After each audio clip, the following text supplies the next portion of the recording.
berdasarkan hasil hitungan kami ya terhadap beberapa peristiwa yang terjadi sepanjang triwulan 3 2023, maka berdasarkan harga berlaku PDRB Kalimantan Tengah nilainya sebesar 50,8 triliun rupiah ya.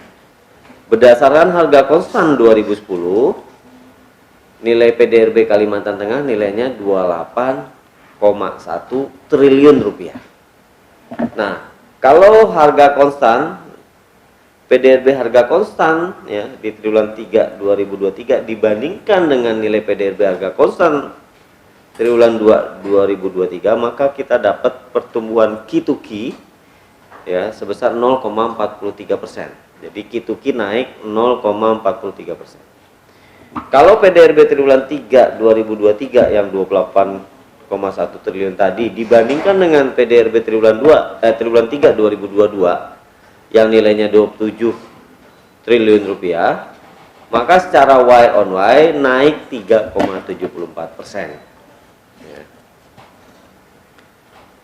Lanjut.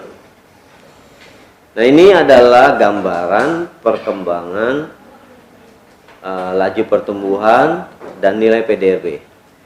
Grafik yang atas itu menunjukkan laju pertumbuhan secara tribulanan, di mana Q3 secara tahunan ya secara tahunan, di mana Q3 itu tumbuh 3,74% dibanding Q3 2022 ya. Jadi naik ya. Walaupun naiknya ini tidak setinggi rata-rata kenaikan di 2022. Secara nilai ya, Q3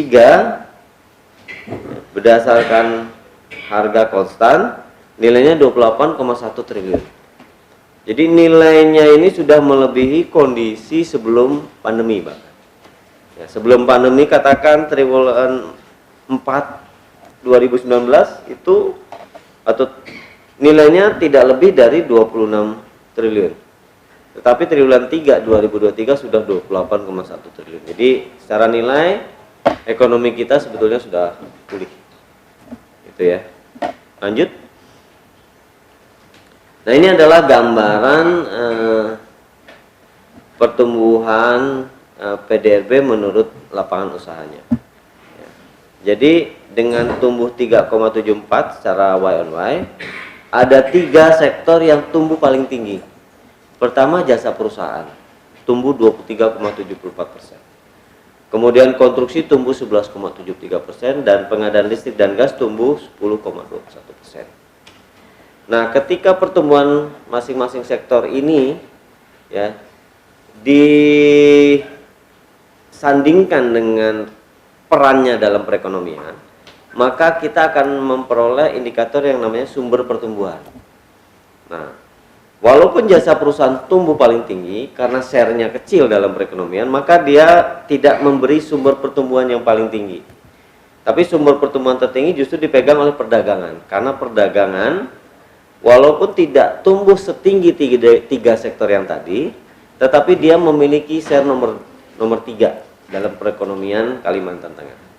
Jadi sumber pertumbuhan ekonomi kita yang 3,74%, pertama berasal dari perdagangan 0,98%. Kedua konstruksi ya, kebetulan konstruksi tumbuhnya tinggi, share-nya juga lumayan kalau nggak salah nomor 5.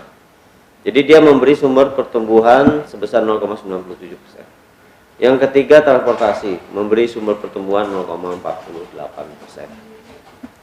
Berikutnya ini adalah struktur ya di masing-masing sektor ya dan pertumbuhannya. Jadi grafik batang yang atas itu menunjukkan arah pertumbuhan ya. Yang kuning adalah kondisi triwulan 3 2022, yang hijau kondisi triwulan 3 2023. Kalau dari sisi pertumbuhan hanya ada 3 sektor yang tumbuh positif secara Y on Y. Yang tumbuh negatif ya, yaitu industri pengolahan tumbuh secara negatif 0,43%, pertambangan dan penggalian tumbuh negatif 0,52%, dan administrasi pemerintah ya, tumbuh negatif atau terkontraksi 0,71%. Sisanya positif, ya. Nah, dinamika yang terjadi pada pertumbuhan masing-masing sektor ini tentu berakibat langsung pada struktur ekonominya, ya, pada sumbangannya terhadap PDRB pada ekonomi. Pertama, pertanian, ya, dia tumbuh positif, ya, tetapi sektor ini masih memegang peranan paling besar dalam perekonomian Kalimantan Tengah. Share-nya 22,15%. Industri walaupun sempat turun, ya, nilai tambahnya, tetapi sektor ini masih memegang peranan nomor 2, 14,65%. Perdagangan tumbuh baik, ya, 8,34%. Share-nya juga baik, ya, terhadap perekonomian 12,74%. Pertambangan penggalian walaupun ada penurunan, ya, tetapi share-nya dalam perekonomian cukup tinggi, 10,99%, dan seterusnya, ya. Jadi ini menunjukkan dinamika yang terjadi di masing-masing sektor, baik terhadap nilai tambah yang terbentuk maupun perannya dalam perekonomian. Lanjut. Nah, bagaimana dengan potret Q2-nya? Kalau tadi terhadap triwulan 3 2022, sekarang terhadap triwulan 2 2023. Kita perhatikan pada grafik yang atas, ya, grafik garis, bahwa Q3 itu secara Q2Q tumbuh positif 0,43%. Jadi kalau kita perhatikan grafik kondisi tahun sebelumnya, baik 2022 lalu 2021, ya, itu biasanya triwulan 3 turun dia dibanding sebelumnya, kecuali 2020. Nah, 2023 ini naik, ya, tumbuh positif walaupun sedikit lambat dibanding Q2. Ada 3 sektor yang tumbuh paling tinggi secara Q2Q. Pertama adalah konstruksi, tumbuh 21,12%. Kemudian jasa perusahaan 8,40%, dan informasi dan komunikasi tumbuh 4,02%. Sisanya di bawah ini. Nah, dinamika yang terjadi di masing-masing sektor, ya, baik pertumbuhan maupun perannya, tentu tadi akan menciptakan dinamika terhadap sumber pertumbuhannya. Konstruksi memberi sumber pertumbuhan paling tinggi 1,56%, kemudian pertanian 0,65%, dan terakhir administrasi pemerintah memberi sumber pertumbuhan ketiga tertinggi 0,17%. Lanjut. Nah, ini adalah potret pertumbuhan PDRB menurut sektor secara Q2Q. Jadi ada sebagian besar sektor tumbuh positif, hanya 5 atau 6 sektor yang terkontraksi, ya, dibanding Q2 2023. Konstruksi termasuk yang paling tinggi tadi tumbuhnya, jasa perusahaan, informasi dan komunikasi, dan seterusnya. Sementara yang tumbuh negatif itu jasa-jasa, ya, industri pengolahan, transportasi, pertambangan, karena memang ada kegiatan ekspor yang menurun. Lanjut. Nah, kalau tadi sudah Y on Y, Q2Q, sekarang C2C. C2C itu kumulatif. Kumulatif dari triwulan 1 ditambah triwulan 2 ditambah triwulan 3. Ya. Jadi tahun 2023 ini sudah 3/4 waktu yang sudah dihitung PDRB-nya. Ya, tinggal kita menunggu seperempatnya lagi triwulan mendatang, triwulan 4. Nah, secara kumulatif PDRB kita tumbuh 3,30% dibanding kumulatif triwulan 1, 2, 3 tahun lalu, ya. Jadi memang tumbuhnya tidak setinggi kumulatif tahun lalu, ya. Ada 3 sektor yang secara situasi tumbuh paling tinggi. Pertama, pengadaan listrik dan gas tumbuh 10,67%. Kemudian konstruksi tumbuh 10,58%, dan jasa perusahaan tumbuh 10,38%. Nah, ini tentu berdampak pada angka sumber pertumbuhannya, ya. Perdagangan walaupun tidak setinggi 3 sektor tadi, tetapi karena perannya yang tinggi, jadi perdagangan memberi peran terhadap pertumbuhan sebesar 0,94%. Kemudian pertanian juga begitu, share-nya tinggi, ya, memberi sumber pertumbuhan 0,89%. Dan industri pengolahan, ya, ini juga share-nya tinggi, ya, walaupun pertumbuhannya tidak setinggi 3 sektor yang tadi. Industri pengolahan mampu memberi peran dalam pertumbuhan ekonomi kita sebesar 0,87%. Lanjut. Ini adalah grafik yang menggambarkan pertumbuhan PDRB menurut lapangan usaha, ya. Hampir semua sektor tumbuh positif secara kumulatif, kecuali pertambangan dan penggalian yang terkontraksi 12,80%. Karena turunnya tadi ekspor batu bara terutama dan boksit, ya. Lanjut. Nah, kalau tadi dari sisi lapangan usaha, saya juga akan sampaikan gambaran pertumbuhan ekonomi dari sisi penggunaannya, ya. Ada 6 komponen, ya, yang biasanya memanfaatkan PDRB yang terbentuk. Pertama, ya, ekspor, kedua PMTB, ketiga konsumsi rumah tangga, keempat konsumsi pemerintah, kelima konsumsi lembaga non profit, dan keenam impor sebagai pengurang, ya. Seperti diketahui, Kalimantan Tengah tanpa ekspor bukanlah Kalimantan Tengah. Jadi ekspor Kalimantan Tengah itu adalah nyawanya ekonomi Kalimantan Tengah. Nah, pada triwulan 3 2023 ekspor kita mengalami kontraksi, turun 11,80%. Ya. Jadi berbanding terbalik dengan kondisi triwulan 3 2022 yang naik 20,90%. PMTB kita naik 7,78%, ya, triwulan 3 2023 dibanding triwulan 3 2022. Konsumsi rumah tangga naik 3,39%. Konsumsi pemerintah kita naik masih, ya, walaupun tahun lalu di triwulan yang sama turun. Konsumsi lembaga non profit naik, ya, 7,9%, ya, lebih besar dibanding kondisi yang sama tahun lalu. Impor kita, ya, turun 9,77%, ya. Nah, dinamika yang terjadi pada pertumbuhan masing-masing institusi penggunaan ini tentu berdampak pada porsinya masing-masing komponen tadi dalam PDRB kita. Ekspor, ya, walaupun turun, porsinya masih paling tinggi, ya, 47,50%. PMTB juga cukup tinggi, 41,72%. Kemudian diikuti konsumsi rumah tangga 38,47%.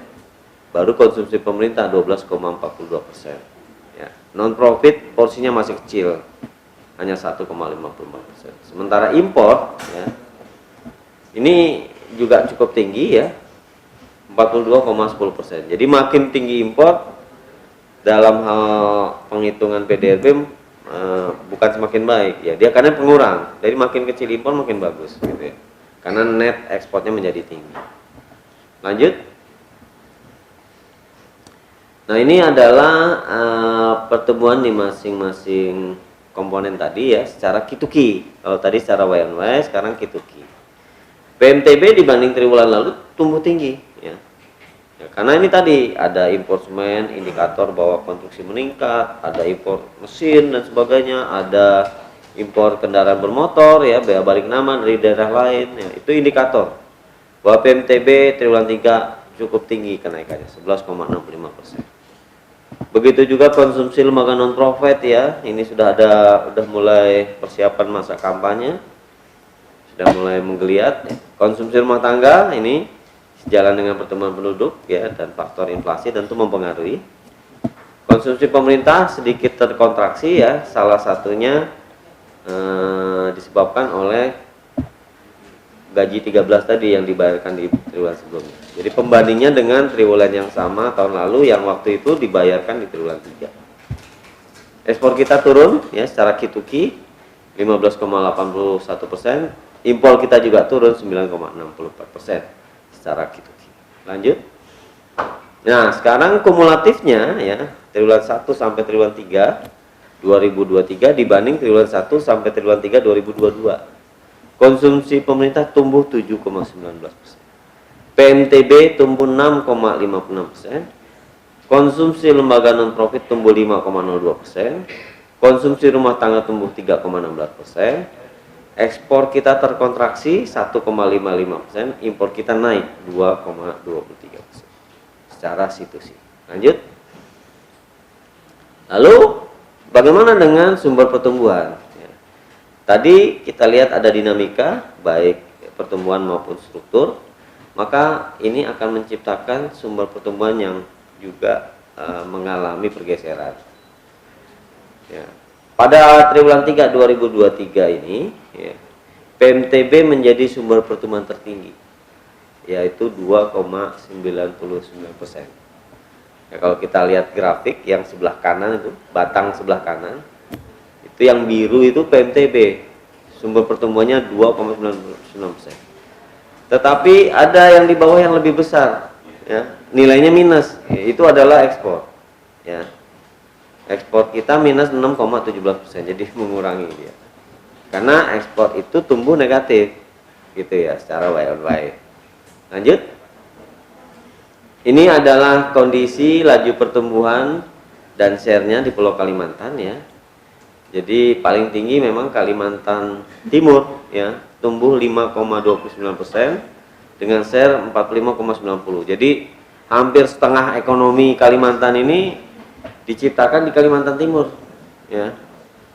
Yang kedua adalah Kalimantan Selatan, ya, share-nya 16,70% dengan pertumbuhan 4,57%. Ketiga Kalimantan Barat share 16,5%, pertumbuhan 4,27%. Keempat kita share-nya 12,17% dengan tumbuh di 3,74%, ya, secara Y-on-Y. Dan terakhir Kalimantan Utara sebagai provinsi bungsu di Kalimantan, ya, share 8,74% dengan pertumbuhan 4,79%. Ya, lanjut. Nah, tadi adalah terkait pertumbuhan ekonomi dari sisi lapangan usaha dan penggunaan, maka kita masuk pada indikator yang lain, yaitu keadaan ketenagakerjaan kondisi Agustus 2023. Seperti yang saya sampaikan tadi, angka ini bersumber dari survei Angkatan Kerja Nasional Agustus 2023 yang lalu. Dari hasil Sakenas tersebut diketahui bahwa penduduk usia kerja kita saat Agustus kemarin sebanyak 2.095.360 orang.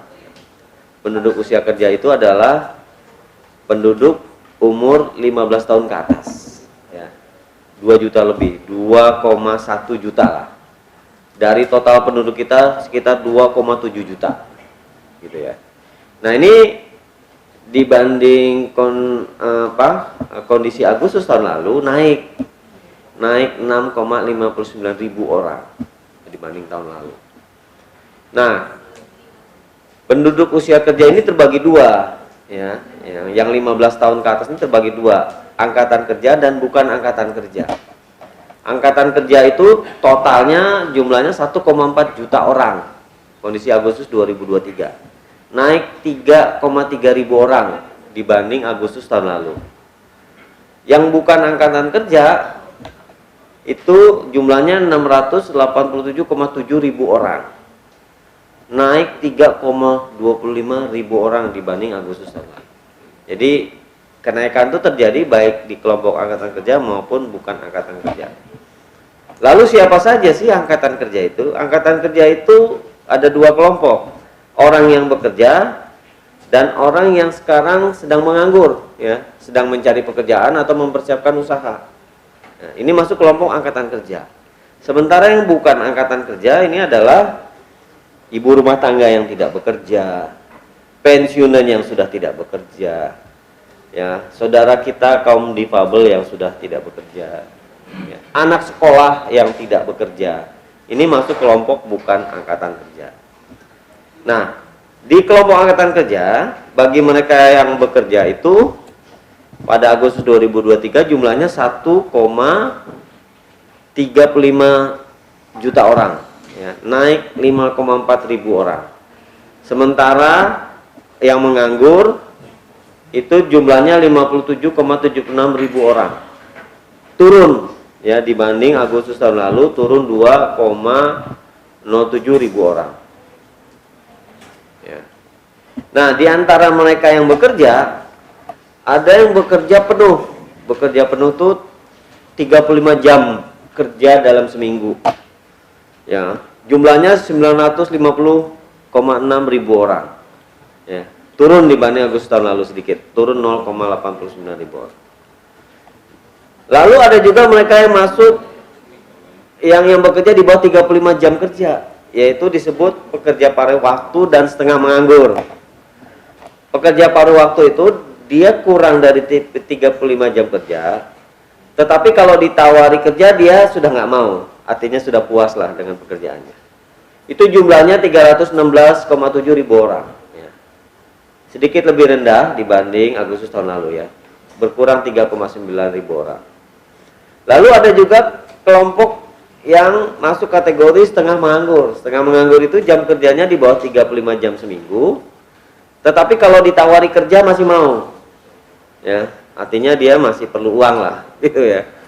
Nah, itu jumlahnya 82,5 ribu orang, naik ya jumlahnya 10,22 ribu orang dibanding Agustus 2020. Jadi ini potret secara nominal kondisi ketenaga kerjaan kita. Berikutnya kita masuk pada indikator ketenaga kerjaan.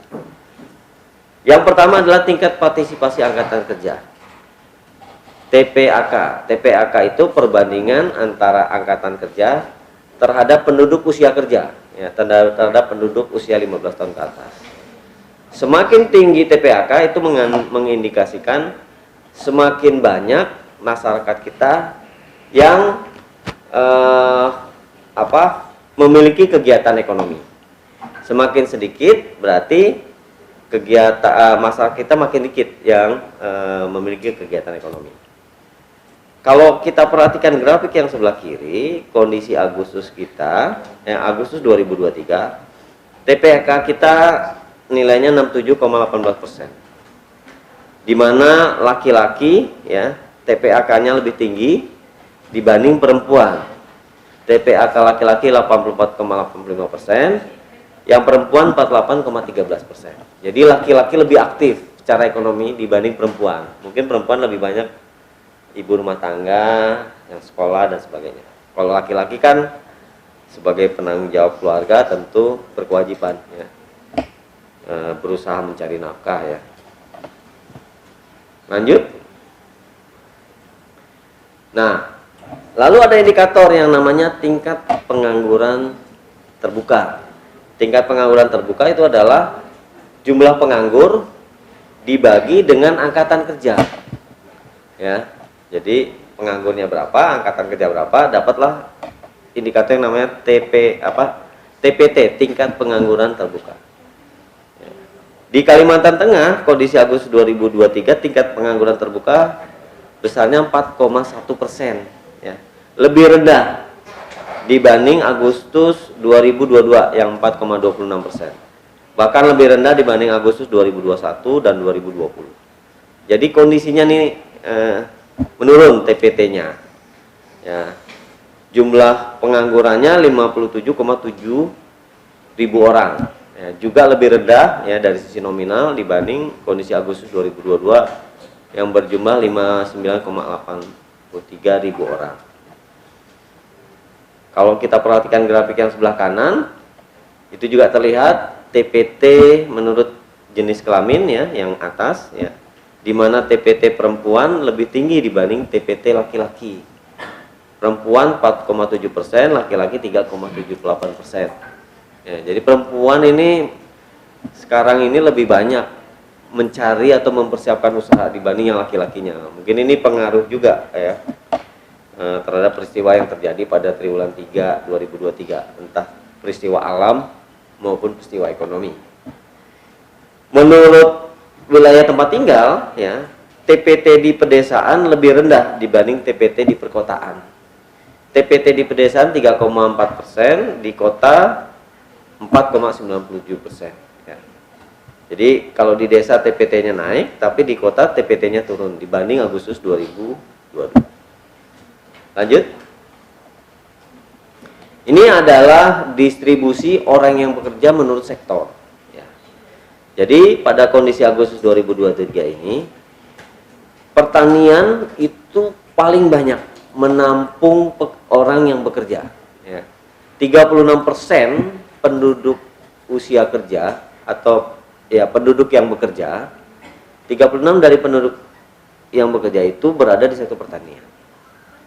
Walaupun jumlahnya ini turun kalau dibandingkan dengan kondisi Agustus 2022 ya. Jadi orang yang bekerja di sektor pertanian menurun ya dibanding Agustus tahun lalu. Tetapi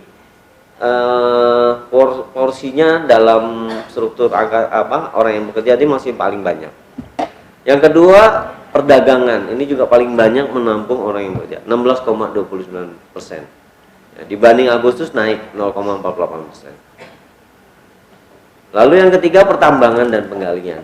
Ya, porsinya 10,04%. Ini naik jumlahnya, naik 2,83%. Ya. Jadi makin banyak nih orang yang bekerja di pertambangan, kebanyakan ilegal. Administrasi pemerintah, ya, perannya juga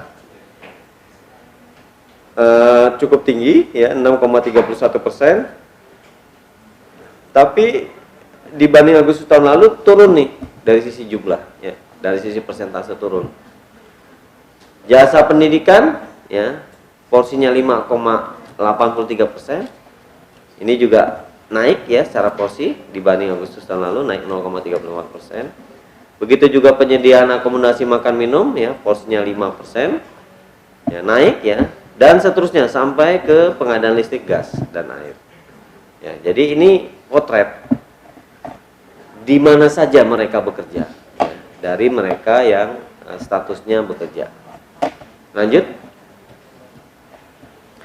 Nah, dari sisi status, ya, penduduk Kalimantan Tengah yang bekerja itu kebanyakan statusnya adalah buruh atau karyawan atau pegawai, ya, kayak kita inilah pegawai.